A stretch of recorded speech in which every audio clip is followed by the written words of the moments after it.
Inibingelela kuphi na kuphela kufinye khona umbuso njengamanje babukeli beSelect Africa TV emakhaya. Sawubona sikumukele beSelect Africa TV. Sawubona. Select Africa TV. We, we. Our King Nuwas with Select Africa TV and we are subscribed by bafowethu uhlezi usibuka njengoba ngikhathele insizwa nje. Ngiyangithanda kakhulu babukele emakhaya ngiqhubeke njalo ngibuka ama-video ami. Nginibingelele babukeli beSelect Africa TV igama lami ngikwazi wakhe ngoThobisani ngwamthembu zithi intokazi lenjabulo ihora namhlanje ke bafowethu ngithe angizoyipholela nje la olwandle ngiphethe insizwe niyaziyo bafowethu yazi umhlaba wonke insizwe enamandla insizwa eyenza izimangaliso emphakathini.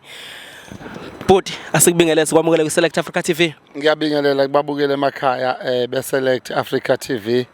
iTV eqala incane ekhula usuku nosuku ngokuthi abantu bayayithanda bayayibuka bayasubscribe futhi.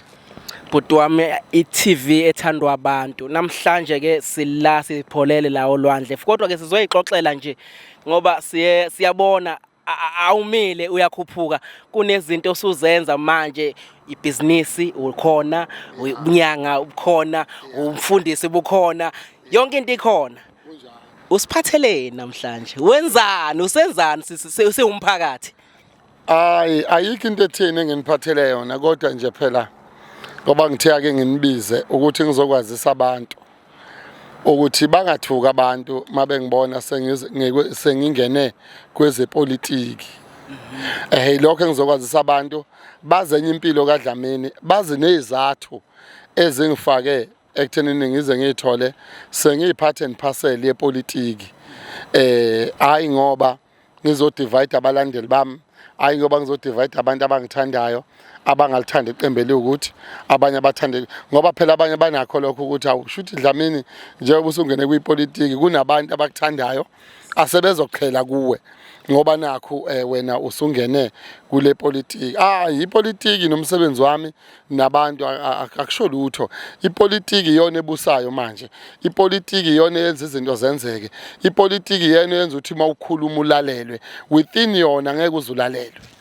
Dlamini uzothi umuntu ekhaya uyinyanga usoma business ziningi izinto ozenzayo mfowethu uzokwazi kanjani uaccommodate lezi zinto lezi ipolitiki phakathi upolitiki kumele uhleze utravela abantu bayakudinga bafuna usizo njengoba umelaphi wendabuko nje bazokwenza kanjani abantu abakudingayo mfowethu uzokwazi kanjani uaccommodate lento le?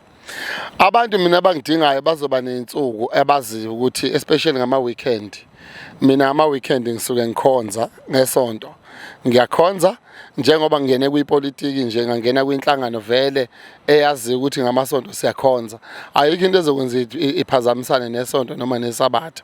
So ke ngizokwazi ukuaccommodate konke naloko kwasebandleni futhi njengoba ngiyufounder webandla elibizwa ngeAmazing Power of God as I'm a founder yalo lelo bandla angeke uze kuphazamiseke.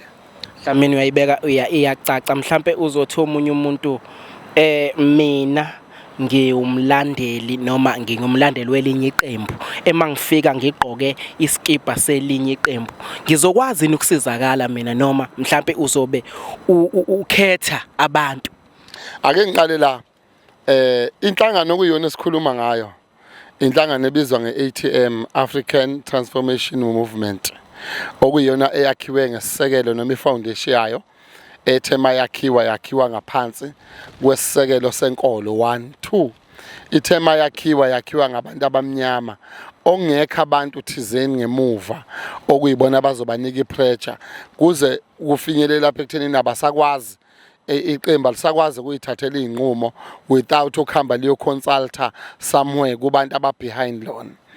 That's why nangelinye ilanga mabefika baqale inhlangano manikhumbula kahle iyoqeda 5 years noma 6 years ikhona inehlala eParliament ezu2 nala eKZN esodwa nase Eastern Cape esodwa.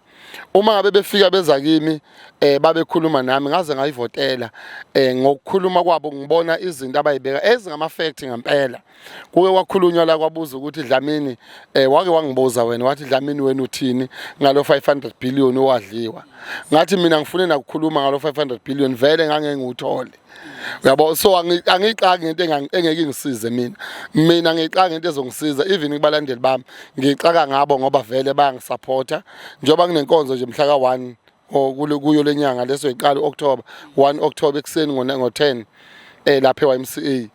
Abalandeli bami sebevele babhalisile ukuthi bayeza, abalandeli bami vele bazobe bekhona abangisupportayo. So ibona abantu engayixaka ngabo lokho ukuthi imali engaka 500 billion wadliwa waphela kwabanjani angingeni lapho mina futhi anginendaba ngoba vele ngangithole ngisho isente, asiyeke leyo. So okuyona ebaluleke kakhulu ileyo ukuthi njengoba mina ngene kwi-ATM ngingeniswe ubuhlungu engibonile. Kunento ke bhuti enye engirealizile, kufike kwaboshwa ungizwe umfoka Mchunu. Mayeboshwa ungizwe umfoka Mchunu, kusuke thina njengabangani bakhe, njengabafowabo, sahamba thina sayolwela ukuthi ungizwe akaphume lapha. Nabantu kade bekhona kade bemsupport, engeke ngibamethini ngamagama, kodwa kade bemsupport. Ila ngirealize khona ukuthi mangabe wenza izinto ungekho ngaphansi kwenhlangano ethizeni, kuba khona ukundamayineka kwenziwa isinoma kanjani. Kwaphinde waboshwa uBonkosi Khanyile, saphinde thina sasuka sahamba saya lapha. Ayikho inhlangano ephumela obala yathi ungizwe siyamsupporta, yama yathi siyamsupporta. Ayikho inhlangano ephumela obala yama kwathiwa naba abameli bakhishwa inhlangano ayibe khona. So lento leningenze ngabuka mina usizi lomuntu omnyama ukuthi abantu abanyama bacindezelekile, end up kuvula i-account kuthiwa ungizwe akwenziwa ama-donation ukuthi akwazi ukuphuma imali yabameli. Yavalwa i-account yakhe yafriziswa ngoba sekuzwakela khona abantu abafaka imali. Ungizwe enza lento ngalento yepain noma yokuzolana no-president umsholozi. So uthi Select Africa TV and we are subscribed bafowethu uhlezi usibuka njengoba ngiphathele insizwa nje. Ngiyangithanda kakhulu babukele emakhaya, ngiqhubeke njalo nje ngokubuka ama-video ami.